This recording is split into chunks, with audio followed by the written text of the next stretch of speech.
What's up guys, I'm Ethan Carter and welcome back to the channel.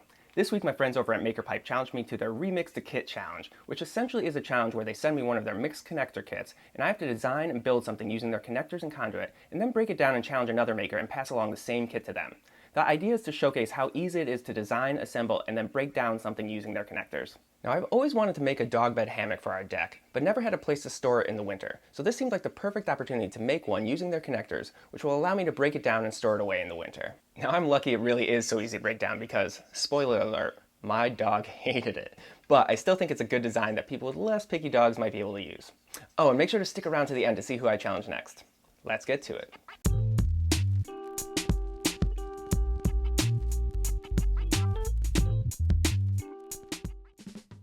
To help me figure out the layout of the different connectors I would need, I started by roughly designing the dog hammock using this mini mixed modeling kit that MakerPipe included, which has small versions of all their different connectors and some small straws to act as the conduit. Now I'm a very visual designer, but a horrible sketcher, so this kit proved to be really helpful in figuring out the design.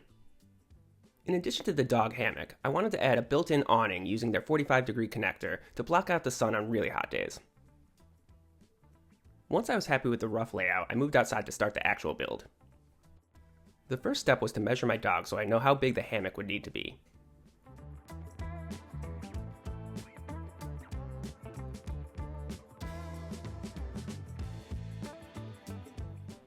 With Otto's help, I landed on 36 inches long by 24 inches wide, and we'll figure out the rest of the measurements a little later. The connectors work with 3/4 inch conduit, which is the perfect material since it's lightweight but strong and inexpensive. Now you can cut conduit in a few different ways.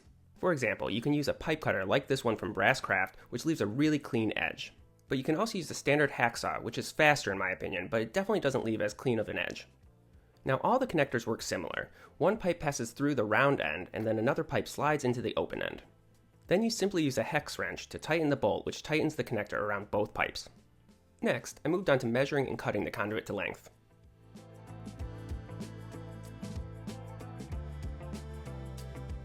The pipe cutter could not be easier to use.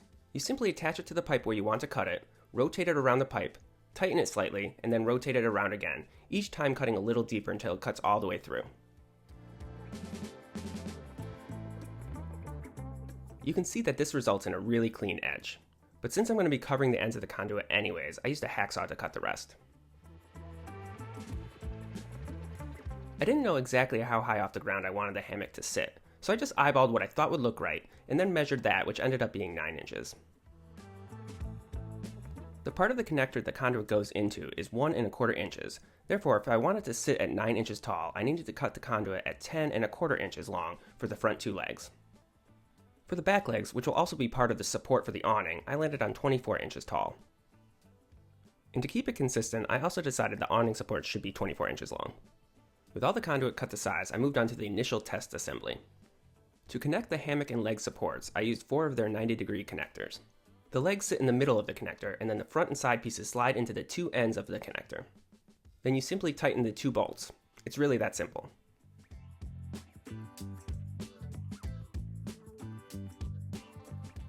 I repeated this for the second front leg, and then moved on to the back legs. Since the back legs would extend above the connector, I simply measured 10¼ inches up the leg, and then tightened the back connectors, making everything level. For the awning supports, I off-camera used their 45-degree connectors and then used their standard T connectors to add a couple supports at the middle and at the top. Alright guys, now that we got the structure done, we can move on to the hammock and the awning. The hammock I think is going to be pretty straightforward, just a rectangular piece mounted down there. But for the awning, I want some way of being able to slide it down the back when it's not as sunny. And I think I've got an idea for that, but we'll figure that one out as we go. So next up is the material. So I actually had this piece of canvas that's been lying around my shop for probably over a year. And I thought, let me give it a shot, see if it fits. And just by chance, sometimes you just get lucky. So just by chance, it is actually, I think, almost the perfect width. And I think it's enough material to cover both the awning and the hammock part. So I think we just got lucky with that one. So next up is to cut it to size and put a hem, I think it's a hem, on the edges so that it doesn't unravel, which involves using a sewing machine, which I have no idea how to use. So that should be fun. Let's go check it out. All right guys, like I said, I have zero idea what I'm doing when it comes to sewing machines, but luckily I've got the YouTubes. So I watched a bunch of videos, seems pretty straightforward on both how to use the machine and then also how to do the hem. So basically it sounds like I just fold it over about 1/4 inch, sew down the line, and we should be good to go. I think you're supposed to fold it over twice maybe, but I only have enough material to fold it over about 1/4 inch. So we're gonna go with that. This could be foreshadowing some disappointment later, but I think we'll be good. So let's give it a shot and see if we can't get some cool sewing machine montage shots while we're at it. Let's get to it.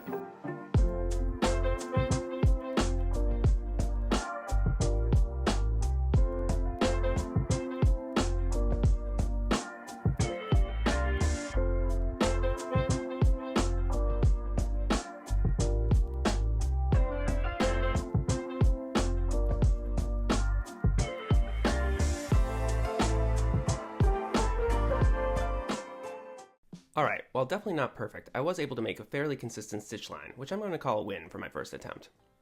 Next, I moved on to attaching the leather loops that will be used to attach the canvas to the conduit. I had a bunch of scrap strips of leather from another project, so I decided to use those. I again eyeballed how long each strip should be, which ended up being 7 inches long. Then I used my hole punch to punch the holes through both ends of the leather.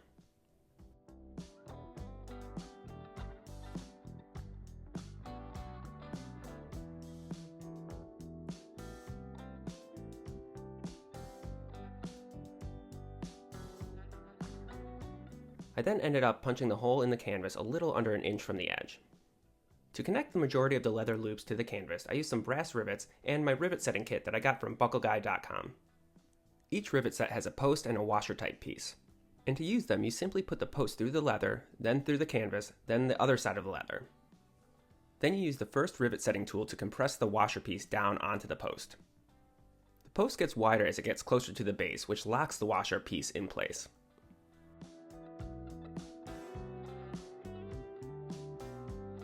Then you use some clippers to cut the post as close to flush as possible.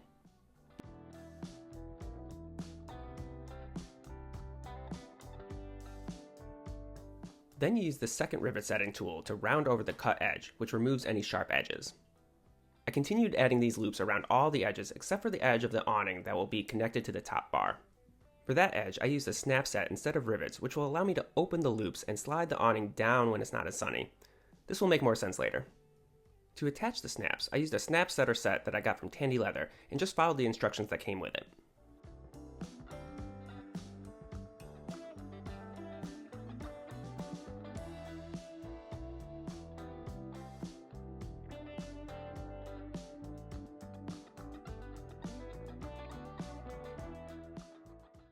All right guys, we are in the home stretch. We are ready to do final assembly, but before we do, I thought I'd make this look a little bit more finished. So you could spray paint the conduit and that would look great, but I think I'm gonna use this heat shrink. And basically all you do is you slide the heat shrink over the conduit and then use a heat gun to, you guessed it, shrink it down really tight around the conduit. And it gives it a nice kind of rubber look. So not only does it give it a more finished look, but I also think it will help protect it from the elements in the rain and all those types of things. So I'm gonna do that for all these pipes, and then we are ready for final assembly. Let's get to it. As I explained, the heat shrink is super easy to add. You simply cut a piece slightly longer than the piece of conduit you're trying to cover, and then slide the heat shrink over the conduit. Then you use a heat gun to heat up the heat shrink until it shrinks tight around all sides of the conduit. If you leave a little extra heat shrink at each end, you can push the excess back down into the end of the conduit, and it leaves a nice little finished look at the end. With all the conduit covered, I moved on to final assembly. I ran each piece of conduit through its corresponding leather loops and then attached the connectors piece by piece until I had the whole thing assembled.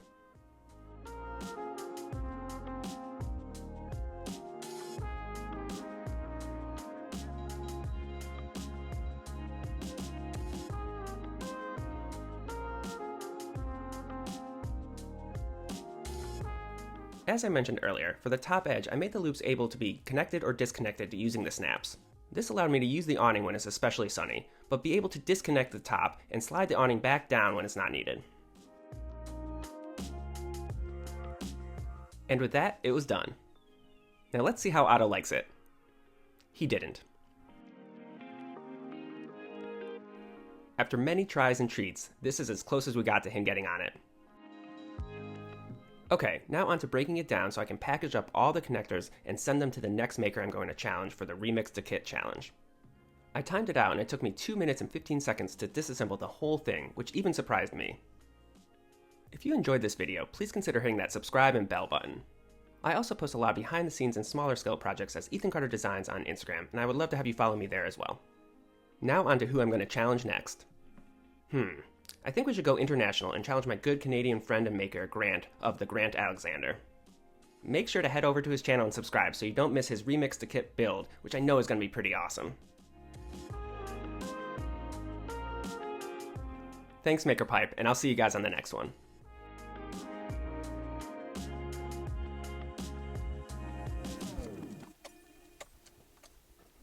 Hey Grant, you're up.